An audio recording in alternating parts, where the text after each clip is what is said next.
Have you ever wondered if there's a way to alleviate the symptoms of autism? One that's unconventional yet intriguing is hyperbaric oxygen therapy, or HBOT. But what is it all about? Welcome to the Autism Mind and Life channel,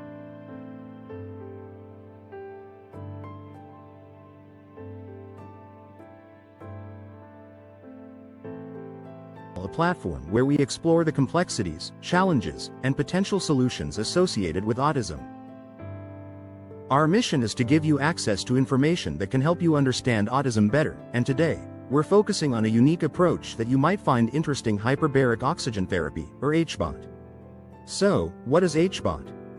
In simple terms, hyperbaric oxygen therapy is a medical treatment that involves breathing pure oxygen in a pressurized room or tube. This therapy has been used for various health conditions, such as decompression sickness, a hazard of scuba diving. But recently, it has been considered by some as a potential treatment for autism. Autism, or autism spectrum disorder, is a complex neurological and developmental condition that affects social interaction, communication skills, and includes a range of symptoms that can vary greatly in severity. Every individual with autism is unique, and so are their experiences and needs. Now, why would anyone consider HBOT for autism? Some believe that the increase in oxygen from HBOT could help improve brain function and reduce inflammation, which could potentially alleviate some symptoms of autism. Others have shared anecdotal reports of improvements in behavior and communication after undergoing this therapy. However, it's important to remember that these are individual experiences and not definitive proof of HBOT's effectiveness for autism. Intriguing, isn't it? This brings us to the question: how does HBOT influence autism symptoms? We'll delve into this fascinating topic in the next segment. So stay tuned as we explore the potential mechanisms, the research, and the risks, to provide you with a comprehensive understanding of hyperbaric oxygen therapy and its potential role in autism treatment. But before we dive deeper, let's understand how HBOT might influence autism symptoms. How does HBOT potentially influence the symptoms of autism? Is there a scientific basis for it? Let's delve into these questions. Hyperbaric oxygen therapy, or HBOT, involves breathing in pure oxygen in a pressurized chamber. The basic idea is to increase the amount of oxygen in your blood, which theoretically could have a range of effects on your body and brain. But how might this relate to autism? One theory suggests that oxygen-rich environments could help to reduce inflammation in the brain. Inflammation is thought to play a role in many neurological conditions, including autism. By reducing this inflammation, HBOT might alleviate some autism symptoms. Another theory focuses on the function of the brain. Some researchers argue that certain areas of the brain may not function optimally in people with autism. They suggest that by increasing oxygen levels, HBOT could enhance the performance of these brain regions, potentially improving cognitive functions and behavior. But it's not just theories. There are also anecdotal reports from parents and caregivers who have observed improvements in autism symptoms following HBOT.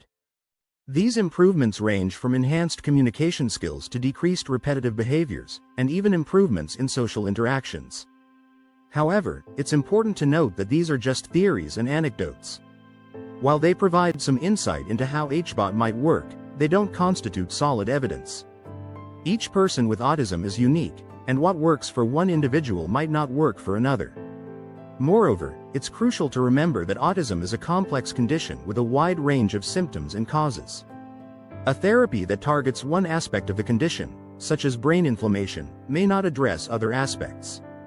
So, while the idea of using oxygen therapy to treat autism might seem promising, it's not as straightforward as it might appear. We need to consider these theories and anecdotes within the larger context of autism research and treatment. While these theories and anecdotes may seem promising, what does the scientific evidence say? In the next topic, we'll explore the current research on HBOT and autism. What do the studies tell us about HBOT and autism? Is there substantial evidence to support its use? Let's dive into the research to better understand the current landscape of evidence. Existing studies on HBOT and autism are diverse in nature, ranging from small-scale, observational studies to more comprehensive randomized trials. Some of these studies have reported positive effects of HBOT on autism symptoms, such as improved social interaction and communication skills, along with reduced repetitive behaviors. However, it's important to note that these positive findings often come from studies with small sample sizes, which can limit the generalizability of the results. As we delve deeper into the quality and limitations of these studies, we see a recurring theme. Many studies lack rigorous design principles such as the double-blind, placebo-controlled conditions, which are considered the gold standard in clinical research. This essentially means that both the researchers and the participants know who is receiving the treatment, which can inadvertently introduce bias. Some studies also lack adequate follow-up periods to assess long-term effects and sustainability of improvements. Inconsistencies in research findings further complicate the picture. While some studies report improvements in certain areas, others fail to replicate these findings. For instance, while one study might report improved social skills following HBOT, another might find no significant changes. These mixed results can be attributed to a multitude of factors, including differences in study design, the severity of autism symptoms among participants, and the specific parameters of HBOT used. So, where does this leave us? Clearly, the evidence is mixed, highlighting the need for more rigorous, controlled studies.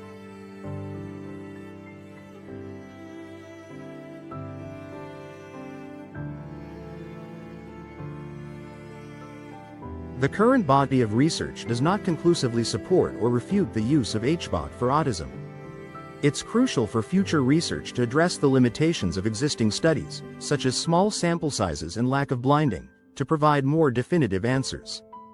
Until then, it's essential to approach HBOT with an open yet cautious mind, acknowledging its potential benefits while also considering its limitations and the need for further research.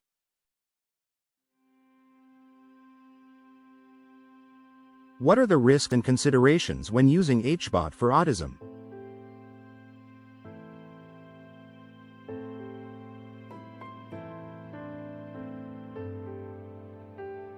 Is it safe and accessible for everyone?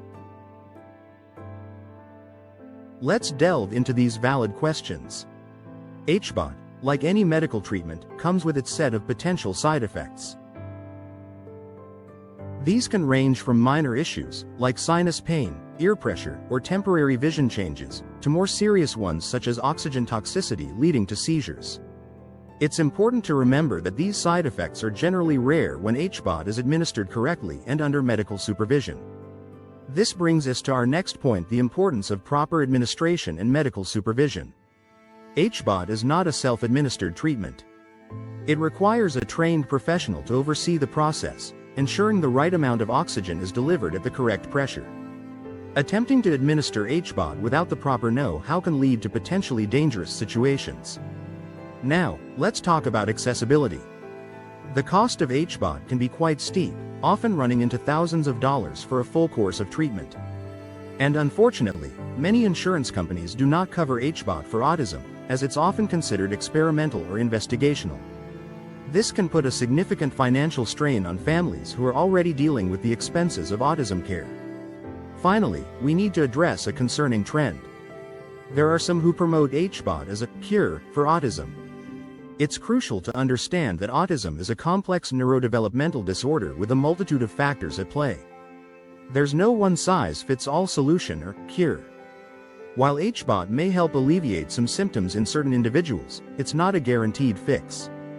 Overselling its potential benefits can lead to false hope and unnecessary disappointment. With these risks and considerations in mind, it's crucial to approach HBOT with caution. It's not a decision to be made lightly or without thorough research and professional advice. So, before diving into this form of therapy, make sure you're armed with all the necessary information.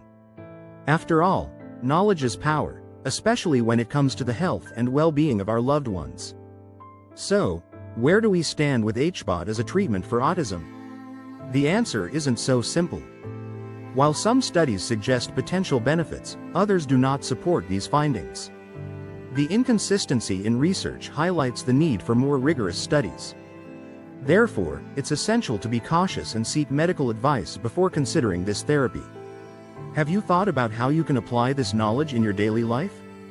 How about exploring evidence-based therapies like cognitive behavioral therapy and speech therapy? These approaches have shown promising results and are widely recommended by experts. Remember, what works for one may not work for all, so tailor the treatment options. To keep learning, watch our video, Uncover 5 Tips to Boost Autistic Child's Speech. It's full of practical tips that can make a big difference. And don't forget to subscribe to our channel, like the video, share it with your friends, and turn on notifications. Let's continue this journey together, always striving for the best for our little ones. See you in the next video.